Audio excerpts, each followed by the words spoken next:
Accessory case will have a casting date. So this is 43. So it's June 2nd, 1943.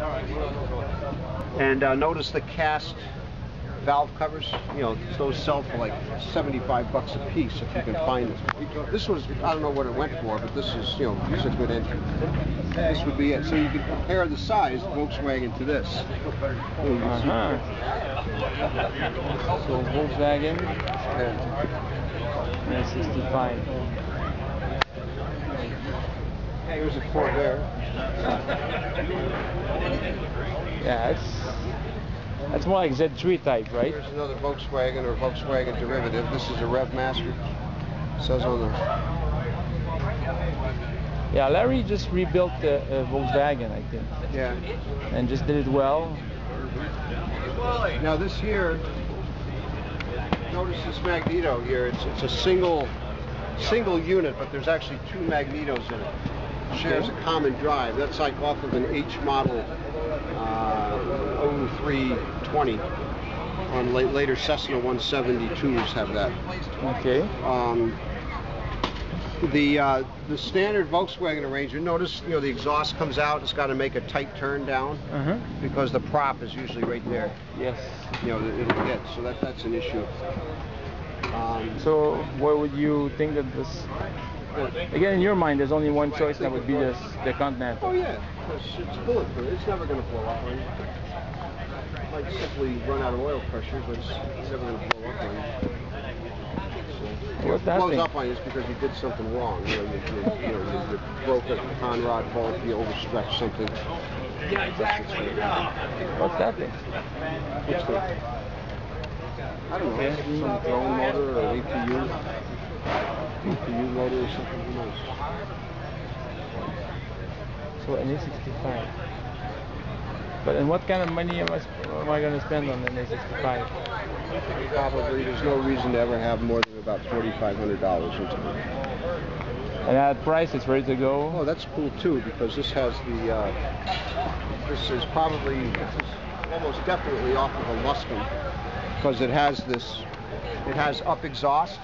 So this is an A50-5 or an it's a -5, but it has this log style exhaust manifold, which didn't last long because the cylinders would expand and contract, and this would get hot and it would expand and it would start pushing the cylinders apart, things like that. So it was, yeah, this, I don't know how much this went for, but you know, this is, you know, for a guy with an antique, with a, you know, pre-war kind of airplane, this is a good motor. This is what he's looking for. But for us, it wouldn't have been good because we need the exhaust down, don't we?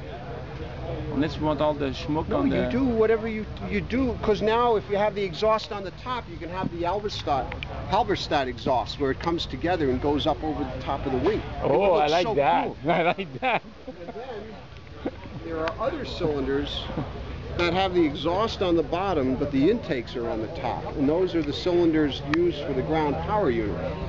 And that would allow you to have the carburetor on the top, where you have all that room under the cowl. See, with this, you know, the way you mount the engine in the Flitzer, it's mounted so low that all of this is going to hang out the bottom. It's going to look really funny because you're going to say, well, why don't you move the engine up? So it fits in the cowl, you know. So you want to try to put as much stuff, you know, on top. You know, you still have the oil sump, but you can make a new oil sump that's, you know, flatter and deeper and wider and everything. So you don't have to use it. You can make one. I mean, this is just hydroform. There's nothing to it, you know. So. Anyway, let's see. I love it. I know it. No, stop smiling. Yeah. What happens in these cases is the camshaft. See, the crankshaft rides in bearings, so you change the bearings. The camshaft rides on the aluminum. Yes.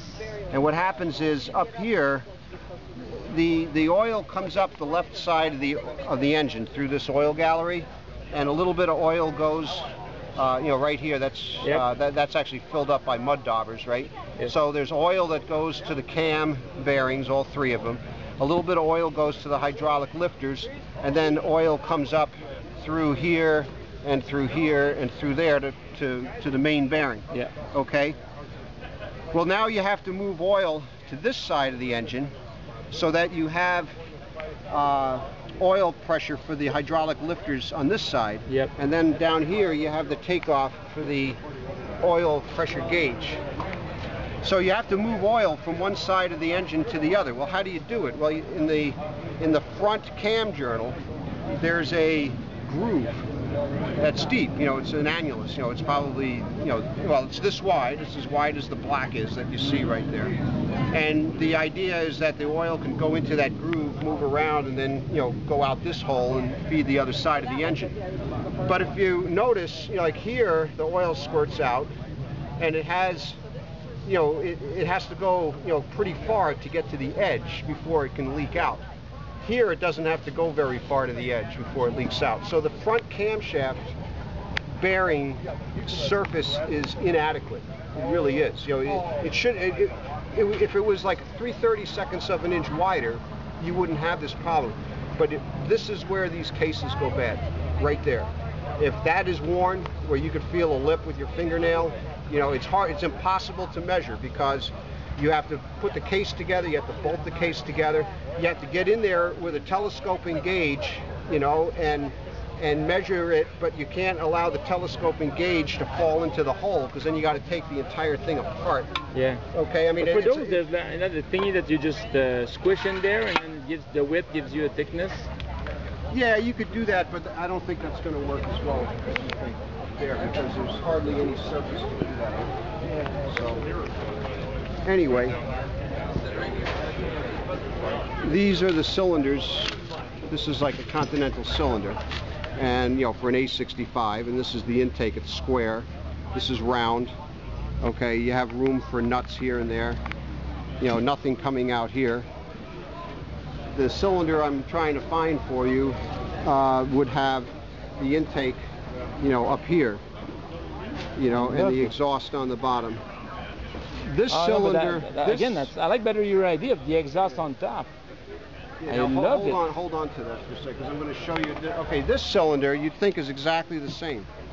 Okay, but it's subtly different. Notice that these curve and this doesn't. Notice that this is fly cut here. Okay. Well, what's going on? What's going on? Why are they different? Well, first of all, you can notice the port here is not square. It's a little different. That one's square. This one's not. Okay. The other thing is that this has an extra 1/8 of an inch port. Okay. Okay, so I forget what that is, but you know, I think it's an 1/8 of an inch. And they have to recess here in order to get the bolts on. See here, you know, you can just drill the holes and you have room for the bolt heads, or not the bolt heads, the nuts. Here they have to fly cut in order to provide enough space for the head of the nut. Yes. See what I'm saying? Because it got bigger. Yeah. So if you look at it, you'll notice it's subtly bigger. Yes. So, you know, so this would be used, this cylinder would be used on an A50, an A65, A75, A80. Okay. Or if you want to get exotic, there's a A100. Okay? Which is a 6-cylinder version of the A65. Just has 2 more cylinders, and so it gets 32 more horsepower, so they call it 100 horsepower. This cylinder is C75, C85, C90, O200, O300, which is a 6-cylinder version of an O200, right? GO300, and maybe a C125 and C145, although I am not sure. So, because I don't know that much about those engines. Cessna one, put it back over there. This is an A65 crank? Well, I'm thinking. Yes, because they all have. Smart, yeah. Yeah, well, this crank would fit basically any A or C series motor. The only thing is that the higher horsepower motors have smaller lightning holes here, to the point where like a C90, this would be completely solid. It wouldn't even have that lightning hole. But the idea is to take away as much weight as you can, and that's why, you know, this is probably like an A65 or even an A50 crank. But, you know, without any measurements, you know, you don't really know what you got, and there's no tag with it, so, you know, you'd be taking a chance, you know, and that might be completely worn out, and then you'd be out $400. Yeah. So a smart guy might bring his own micrometer next year, you know, and measure it up. You just sit and mic it all up. I like the idea of the just paying $4 grand and having it ready to go.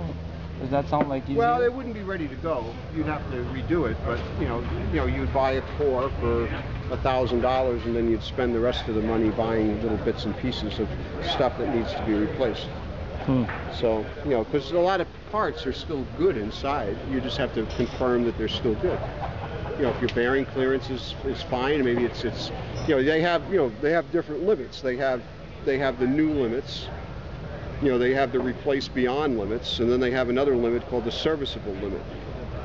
So if you take it apart and you measure everything, and some stuff is still new, or it's between new and serviceable, that has a lot of life left in it. And then you might have a couple parts that are just at serviceable, so you figure, okay, I'll go ahead and I'll build up this motor with these serviceable parts, but I'll plan on taking it apart again in 300 hours so I can remeasure everything, making sure everything is in serviceable limits. It's an easy engine to take apart and put together. That's the other thing. But not something that you would really do, something that you would take to a specialist, obviously, right? Take what to a specialist? The motor to be opened. No. You would open it? You would do it. I'm a wimp. I love seeing courageous men like you. You would do it. There's only one thing you need to know. So what? Make sure you put back all the pieces in. No, there's one thing that's a trick. Actually, I can probably show it to you. You see this? This is where the push rod goes in, like that. Okay. And there's this little cup right here. You can see the ridge of it, inside. So that little cup comes out. This piece, normally is installed over this. You can see where it goes. Notice it has this little piece right here. See that little piece, that little round thing?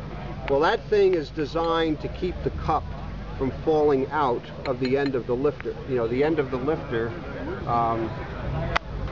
it would be stuck up like that, and so the cup can't fall out. Well, if the lifter's down, that thing right there is too far away, so now there's room for the cup to fall out. Okay. When you take the engine apart, you got oil on here, you got oil on there, and when you pull this off, if you pull it off without being careful, the cup will kind of stick to the end of this, but then it'll fall off into this cavity. Okay? But there's not enough room for it to get completely out of the way. So what it'll do is it'll kind of just hang in there, and when you go and put the cylinder back on, you throw the push rod in, never thinking that the cup fell out, and then you start turning the engine around, and the next thing you know, that cup is in there and it's mangling the end of this. Ouch. Okay? And you also have a lot of valve clearance, and you hear all this clicking noise, and one of the valves isn't opening all the way because the cup is missing. So and then you have low oil pressure because you have a huge oil leak because the cup is missing. Yes. So the key is when you take the cylinder off, when you take these push rods off, you kind of have to like wiggle it and twist it, and get a light where you can look all the way up the push rod tube, and you want to see what the cup does. And you want to make sure that when you take this out, the cup is still in there. Okay? And when you assemble it, you want to make sure that the cup is still in there, because if the cup comes off, usually you can get it out. You just get a little piece of safety wire, you kind of bend it a little bit, and you kind of get in there, and you grab it and you pull it out and you stick it into the back of the, back into the end of the cam follower. Okay? That has caused more grief for more people, and Dale Johnson, assembled his motor, and he did not know about that, and he was turning the motor over, and they never ran it that way, but it did a lot of damage to that lifter. And so how do you change the lifter? The only way you can change the lifters on these engines is to take the whole engine apart. You've got to split the case big, so you can put this back. I will remember that.